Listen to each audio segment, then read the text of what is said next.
हे दोस्तों, कैसे हैं आप सब। उम्मीद करता हूँ सब बढ़िया होगा। दोस्तों, आज हम आपको एक ऐसे देश के बारे में रोचक जानकारी देने जा रहे हैं जहाँ के तानाशाह एक समय दुनिया के सबसे स्ट्रॉन्ग इंसान माने जाते थे। इस देश में है दुनिया का 5वां सबसे बड़ा तेल भंडार। दोस्तों, यहाँ पर पुरुष के मुकाबले महिलाओं की साक्षरता ना के बराबर है। एक ऐसा देश जहाँ पर 50% शादियाँ अपने ही चाचा के बेटे बेटियों से हो जाती है।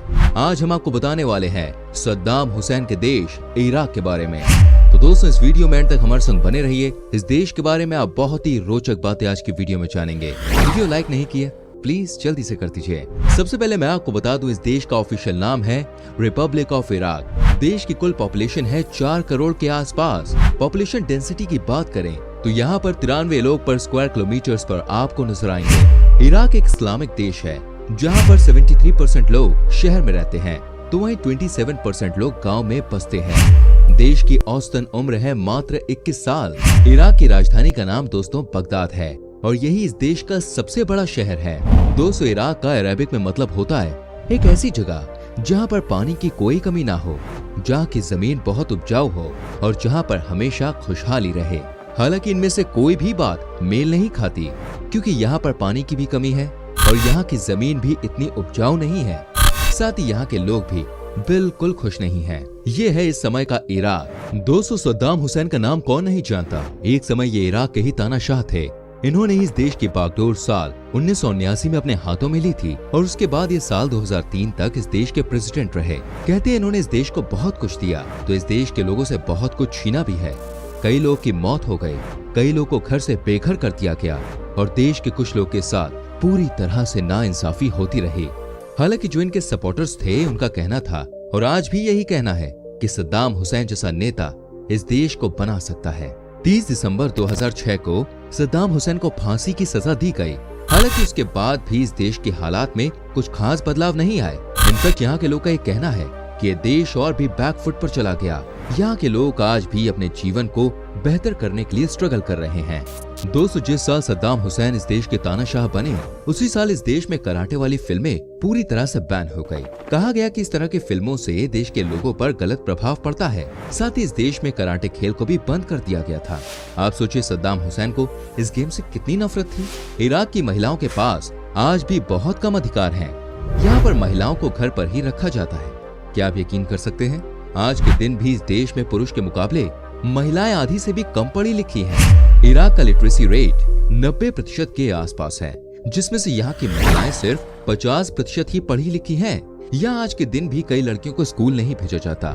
लोगों के माइंडसेट ऐसे हैं कि ये सोचते हैं यहाँ पर लड़कियाँ सिर्फ घर में काम करने के लिए ही बनी हैं। दोस्तों, सद्दाम हुसैन जब इस देश के तानाशाह बने थे तब इराक ने 2 लड़ाई लड़ी थी। ये था 1980 में ईरान और 1990 में कुवैत के ऊपर हमला। हालांकि आपको बता दूं, दोनों ही आक्रमण इराक के पूरी तरह से असफल रहे थे। लेकिन बात यह थी कि इस हमले की वजह से न सिर्फ ईरान और कुवैत को बड़ा नुकसान हुआ बल्कि इराक को खुद भी बहुत बड़ा नुकसान उठाना पड़ा, जिसकी वजह से यहाँ के लोग बहुत करीब होते चले गए। दोस्तों, यही सबसे बेस्ट एग्जाम्पल है इस बात को समझने के लिए कि लड़ाइयों से कुछ भी हासिल नहीं होता और कुछ लड़ने से अच्छा होता तो इराक बहुत आगे निकल गया होता। इराक के लोगों के बारे में कहा जाता है कि ये बेसिकली बहुत ही गुस्सैल नेचर के इंसान होते हैं। हर बात पे ये तुरंत गर्म हो जाते हैं। तभी तो यहाँ के लोगों का माइंड कंस्ट्रक्टिव से ज्यादा डिस्ट्रक्टिव है।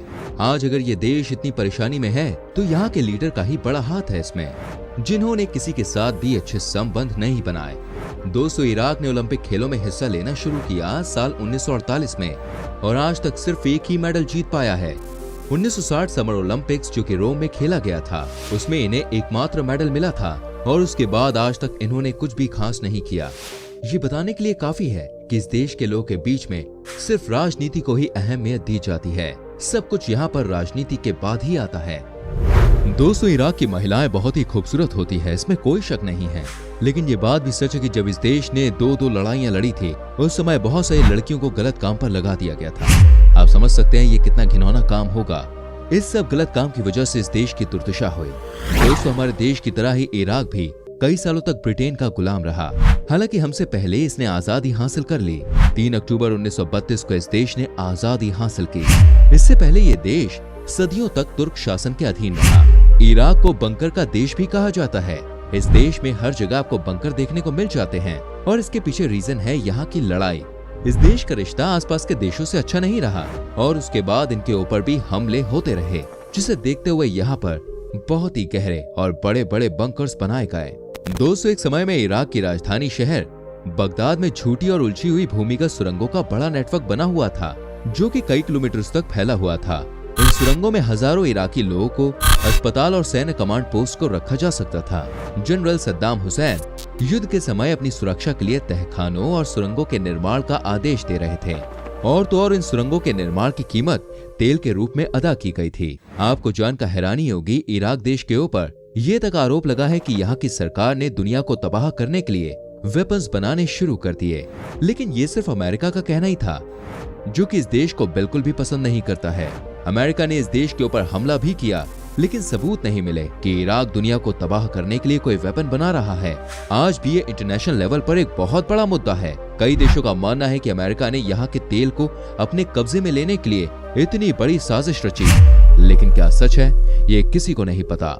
दोस्तों, इराक में आज भी कोई इंसान अमेरिका के पक्ष में कुछ बोल नहीं पाता।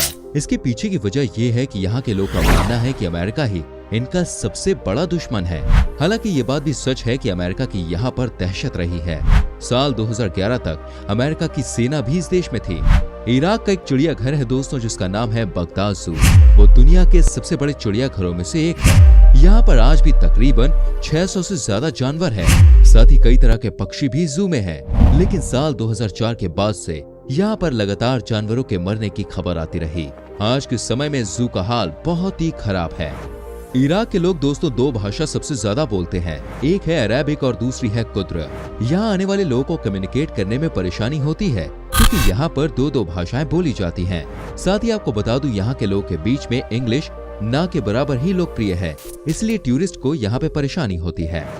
दोस्तों, इस देश का तेल और यहाँ का शहद सबसे ज्यादा पॉपुलर है और कमाई करने का सबसे बड़ा साधन भी है। शहद को बनाना और उसको दूसरे देशों में एक्सपोर्ट करना, ये इराक के लोग का बड़ा कारोबार है। यहाँ से दुनिया के हर देश में शहद को भेजा जाता है। लगभग सभी इराकी परिवारों के लिए मधुमक्खी पालन करना खाने और आय का एक बड़ा जरिया है। तेल प्रोडक्शन और हनी मेकिंग, ये दो ऐसे काम हैं इस देश में जिसकी वजह से यहाँ के लोग रोजगार हासिल कर पा रहे हैं। इराक का खाना दुनिया भर के लोग के बीच में बहुत ही ज्यादा पॉपुलर है। यहाँ पर नॉनवेज की एक से बढ़कर एक आइटम्स बनाए जाते हैं। मीट बॉल यहाँ का सबसे फेमस खाना है, जिसमें मीट के टुकड़े को बॉल की तरह रोल किया जाता है। यहाँ का खाना खाने के बाद आप खुद ही कहेंगे, वाह मजा आ गया, अगर आप नॉनवेज खाते हैं तो। साथ ही हमारे देश की तरह यहाँ भी खाने में या खाने के बाद दही का इस्तेमाल इराक के लोग बखूबी करते हैं। देखिए, खाने की बात हो रही है तो मैं आपको बताना चाहूंगा, इराक में आपको ब्रेड के एक से बढ़कर एक आइटम्स खाने को मिल जाते हैं। यहाँ के रोड पर आपको सुबह 5 बजे से ही कमाल की ब्रेड्स देखने को मिल जाती हैं। इनका साइज भी बहुत बड़ा होता है। यहाँ के लोग ब्रेड का सेवन हर डाइट के साथ करते हैं, चाहे वो वेज हो या फिर नॉन वेज। ब्रेड पर हनी लगाकर खाना यहाँ के लोग के बीच में बहुत ही पॉपुलर है। दोस्तों, टाइग्रिस और यूफ्रेट्स इराक की दो मुख्य रिवर्स हैं। ये नदियां इराक की जमीन को अधिक उपजाऊ बनाने में महत्वपूर्ण योगदान देती हैं। इस देश में गन्ने की भी बड़े लेवल पर उपज की जाती है। साथ ही साथ यहाँ पर फल और कॉटन को भी उपजाया जाता है, जिसे बाहर के देशों में एक्सपोर्ट कर दिया जाता है। हालांकि इनकी उपज हाल ही के दिनों में थोड़ी कम हुई है, लेकिन फिर भी औसतन ठीक ठाक ही चल रही है। एक और खेती जो कि यहाँ के लोग करते हैं वो है तंबाकू की। इस देश में सब चलता है भाई, सब। आपको जानकर हैरानी होगी, इराक में नक्षत्रों के आधार पर भाग्य के बारे में बताने की शुरुआत बहुत पहले हो गई, और हमें अब तक यही लगता था कि भाई ये तो बस अपने देश के बाबाओं का आविष्कार है। आप समझिए इस देश ने क्या क्या नहीं दिया। इस देश ने बहुत कुछ दिया है दुनिया को। साथ ही कहा जाता है कि इस देश में भी लोग अपने ज्यादा अपनी किस्मत पर डिपेंडेंट हैं। अगर किसी ने इन्हें कह दिया कि आप पैसे वाले बनने वाले हैं, तो आप समझिए यहाँ के लोग इस बात को सच भी मान लेते हैं। और यही वजह है कि यहाँ पर फेक बाबाओं का बड़ा मान सम्मान होता है। दोस्तों, इराक की संस्कृति में डांस ने हजारों सालों से अहम भूमिका निभाई है। इराक की नृत्य शैलियों में से एक हजा जो बेली डांसिंग के समान है, लेकिन इसमें भाई कूल्हे की जगह गर्दन और हाथों के मूवमेंट ज्यादा होते हैं। इस नृत्य शैली के लिए महिलाओं के बालों का लंबा होना बेहद ही जरूरी है, क्योंकि इसमें बाल घुमाना शामिल है।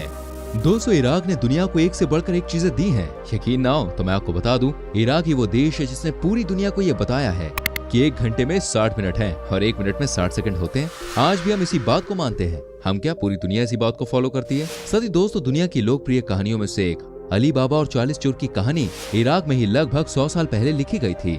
इराक की करेंसी है 200 दिनार, जो देनी से निर्मित हुआ। लैटिन भाषा में देनी का अर्थ 10 होता है।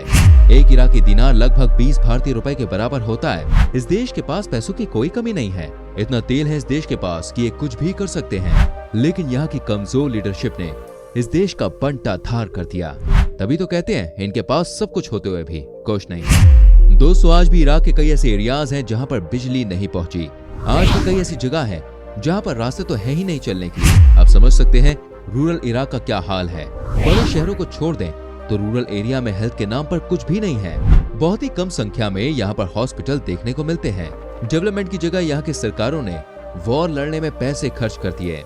दोस्तों, क्या आपने स्केल वाइपर सांप का नाम सुना है? अगर नहीं तो मैं आपको बताना चाहूंगा, ये दुनिया का सबसे जहरीला सांप है।